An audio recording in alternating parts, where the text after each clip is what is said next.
in Ireland, I just think, like where I'm from, especially, I suppose, like you've Gaelic football, you've hurling, just say for a boy, right? And then they might play basketball, soccer, rugby, or something like that. But it's always GA in there that would come first for a lot of the kids. Now, obviously, there's a lot of kids that put rugby or soccer or whatever first as well. But for a lot of the kids, because it's the biggest, it's what our national game, I suppose, they'd always put GA first. Whereas here, I can see, like, first of all, personally, I'd always encourage kids to play as many games as they can or many different sports as they can. So like here, I suppose it was kind of a shock to the system for us really when we moved over. Even myself and Key and the other lad, you know, we're so used to GA being first and nothing interfering with that, and then you come over here and the kids have like 10 other different sports that they're going to. Like I see there, and I can see why. I mean, like big thing here is scholarships for college and all that, and the high school sports are huge and all that. So a lot of the time, they're out in the evenings with different sports. So you're trying to, I suppose, keep the GA to set times. That was Eamon Fitzgerald, who's the head of games for New York GAA. Hello, and welcome to episode 86 of the Irish Baseball Podcast. I'm your host, Rick Becker. Eamon will be my guest on the show today. We're going to cover a number of topics related to how to promote Irish sports here in the United States, especially with competition for more traditional American sports like baseball. Let's welcome Eamon to the Irish Baseball Podcast. Thanks for being here. Thank you. Glad to be on. So first of all, that's a heck of a title there, the head of games. So what is involved in that job? So I suppose just background about me, I suppose. Obviously, I'm Irish from County Kerry. So I worked with the Gaelic Athletic Association, the GAA, for the last for 15 years back in Ireland. So I was based in a university, and I was basically organising all the Gaelic games for the students in the university in Kerry. So the role came up, the head of games role came up here in New York then, and I thought, why not apply for it? So I moved over here in August of 2022. Started as a development officer for hurling in Camogie, and then in January did moved into that role. So basically, the role is basically, I suppose, just a little background. There's 2,500 boys and 500 girls roughly playing underage GAA here in New York. So 3,000 kids, I suppose you need a bit of structure and you need someone to kind of lead that, I suppose. So I suppose my job is promoting, first of all, Gaelic football, ladies football, hurling and camogie, which are the four main field sports, I suppose, for GAA to the kids here in New York, and also helping out with adult teams and coaching and all that. So promoting it, coaching it, organising different events for the GAA here, and basically kind of like, from just getting out, meeting the clubs, meeting the people, and I suppose seeing what support they need as well, I suppose. So we have another full-time staff member, Keane O'Dea.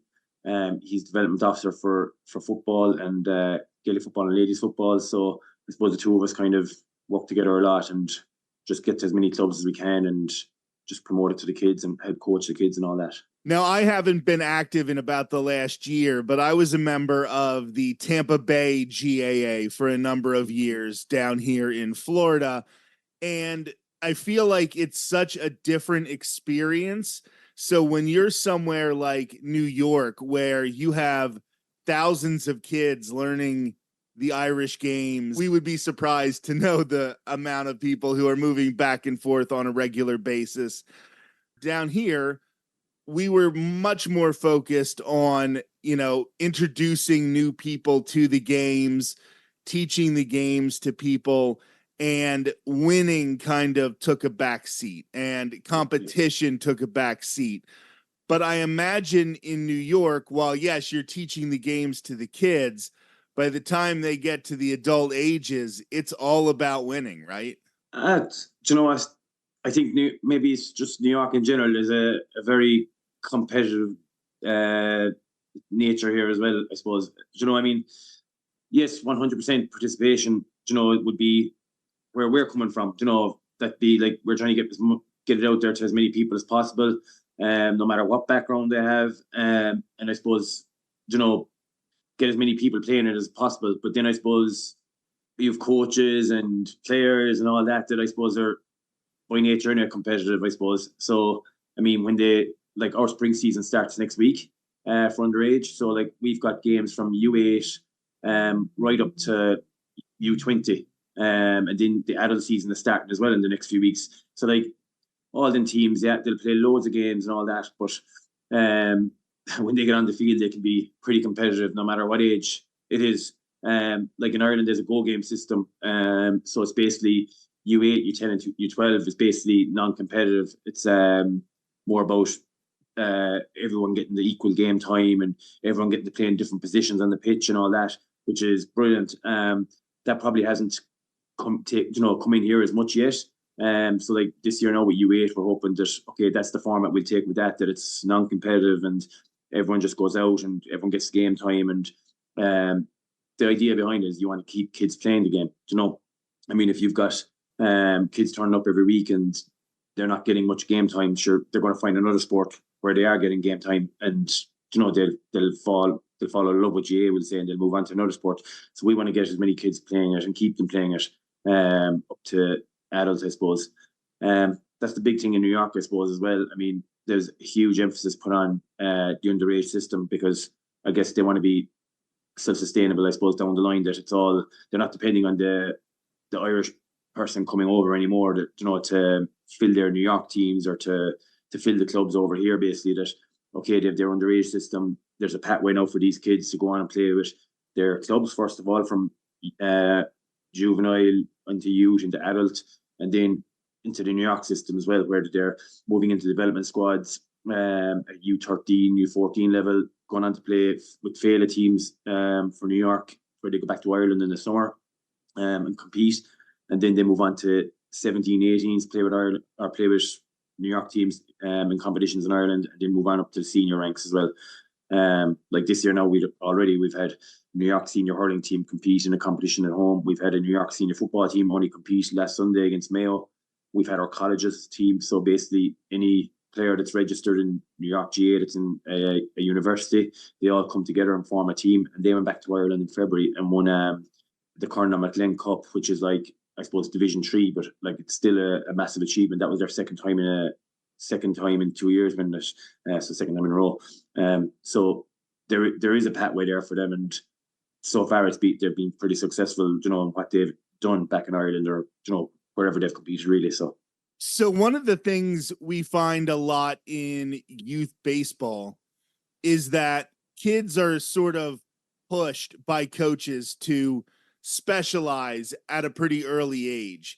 So whereas when I was a kid, I played, all three of the major US sports. I would have loved to have been introduced to the GAA sports when I was a kid, but I was growing up in central Pennsylvania. They still don't have a club where I was raised.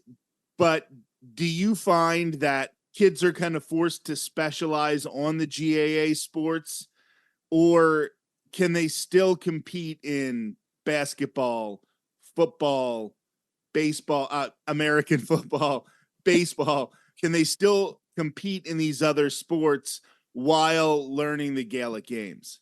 Yeah, definitely. Like in Ireland, I just think, like where I'm from, especially, I suppose, like you've Gaelic football, you've hurling, just say for a boy, right? And then they might play basketball, soccer, rugby, or something like that. But it's always GAA in Ireland that would come first for a lot of the kids. Now, obviously, there's a lot of kids that put rugby or soccer or whatever first as well.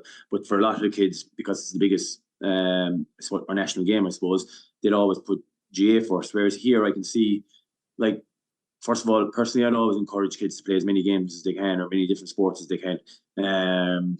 So, like, here, I suppose it was kind of a shock to the system for us, really, when we moved over. Even myself and Key and the other lad, we're so used to GAA being first and, nothing interfering with that. And then you come over here and the kids have like 10 other different sports that they're going to, like I see there, and I can see why. I mean, like, big thing here is scholarships for college and all that. And, the high school sports are huge and all that. So a lot of the time, they're out in the evenings with different sports. So we're trying to, I suppose, keep the GAA to set time. So, like, for example, Gaelic football, ladies football is every Saturday now for the next 8 weeks, we'll say 9 weeks that way.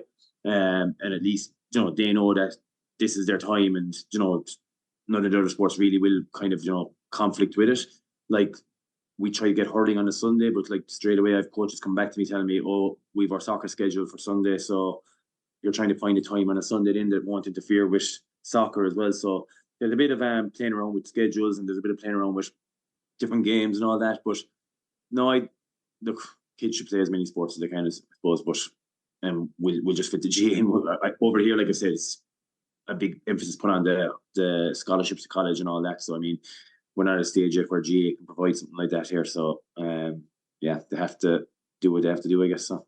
Do you find that any of the more traditional American sports translate better towards the GAA games? Like, do you find that if somebody has played American football, that it's an easier transition to Gaelic football, or if they played lacrosse, it's easy for them to step into hurling? Yeah, all this, but even probably works both ways.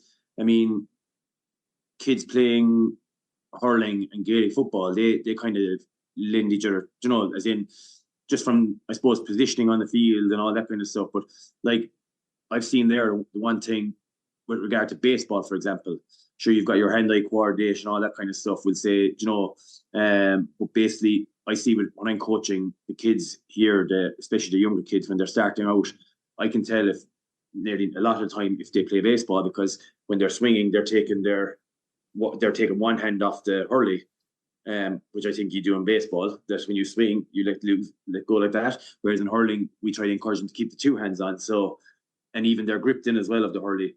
They're used to gripping from a baseball from the bat, or gripping the bat basically. So you can see just there's certain differences with some kids, of how they possibly should be holding the hurley, and then for other kids it comes natural to them because it's the same way they hold a baseball bat. Lacrosse, we've had a couple of lacrosse players that have gone on to play, for example, camogie. One girl last year hadn't played camogie before, and she took it up, and she was very good. She took it straight away because she'd been playing lacrosse all the way up. But even things like basketball, for Gaelic football, I mean, a lot of the Gaelic football clubs, county teams in Ireland now have brought in basketball coaches with them because of different like presses and just even the use of the ball basically and quick hands and all that. So like a lot of the sports are kind of can translate across each other, definitely. So when I talked about being a member of a smaller club down here, a lot of the focus was on sort of the preservation of the culture and being around people who, it was probably about a 50-50 mix of people from Ireland and people from the United States with an Irish background. We had some people on the club who had no Irish background, right? Yeah. But it was a lot more about preserving the culture. Now, I know your focus is on the games and teaching the sport and, making sure that, people know how to play. But how much of a focus do you still find is on preserving the culture and discussing things like that? Well, there is. Even when you're asking the question there, I'm even thinking like, we have a course recently, a coaching course, but one of the things we touched on was so that New York team I was telling you about that went home to play in the colleges competition, like they would have sat down at the start of their training season, would say, and a couple of the questions they asked was, what do they want to get out of it? Why are they doing this? And it actually, a lot of the answers came back to that, because keeping our Irish heritage alive, we want to represent New York, but also let people know that, yeah, we have, a proud, I suppose, tradition of GAA here, and we're proud of our culture basically. So, a lot like that's why a lot of the clubs are doing it here, and that's why a lot of people are involved here. You're probably so involved in the GAA back in Ireland that when you move away, you want to stay involved in something. It's a great way of, from a social point of view, meeting people, or like just staying active and getting out in the evenings, whether it's coaching or just watching the games or whatever it is. But basically, it has the amount of people like that I have met straight away after moving over. Like, I mean, it helps you settle in so well, because I mean, you've something in common straight away, I suppose. It's grand to say, all right, you're Irish, whatever. But I mean, when you go to the GAA, I mean, everyone has their own story about where their club is and how proud of their club they are. You know, their county. You know, I mean, the amount of lads I've met here and saying, you know, we spoke about like club games, times I played, my club has played their club at home in challenge games, or you know, and you probably played against each other. Like even there on Sunday in Gaelic Park, I met a guy from County Cork, and we played against each other in 2001 in a schools final, and we were actually, you know, it was our first time meeting each other, but we just got chatting, and he told me where he was from, and I said, oh yeah, we played that school and in a Munster final, and he said, oh, I was playing midfield, I was captain of our team, and I was playing full back for our team. So like, that's what, 23 years ago, and you know, you're after meeting a guy randomly, bumping into him, and it turns out you played against each other. So it's great when you meet people like that and are able to share stories like that. But no, I think people over here are very proud of their culture and proud of their background. I think that's the big reason they push on with the GAA here then as well. We'll hear more from Eamon Fitzgerald in a future episode of the Irish Baseball Podcast, and the full video of my interview with him can be found on the Community Network website for dues-paying members of the Irish American Baseball Society. That's also where you can go to see my interview with Los Angeles Dodgers Senior Advisor to MLB and Player Development, Chris Woodward. I'm Rick Becker, and I'll be back in 2 weeks to continue my conversation with Stephen Jenkins of the Bob Dylan Center. He'll talk about the exhibit the Bob Dylan Center is showing on the Pogues and Shane McGowan. He'll also have a fun baseball story or two about Bob Dylan himself. Here's a sample of my talk with Stephen Jenkins. I mentioned that Dylan came through Tulsa but did not visit the center. This was 3 weeks before the center opened, so this would have been April of 2022.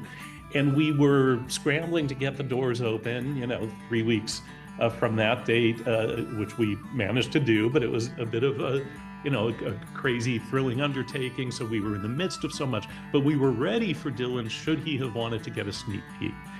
Well, we didn't hear from him while he was here, but we do know that he had to pass by the building because 2 short blocks away is our minor league baseball team's stadium.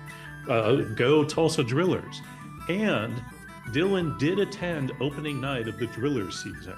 We know that he's a fan of minor league baseball. That show will air on May 6th of 2024. Thanks for listening. I'm Rick Becker, and this has been episode 86 of the Irish Baseball Podcast.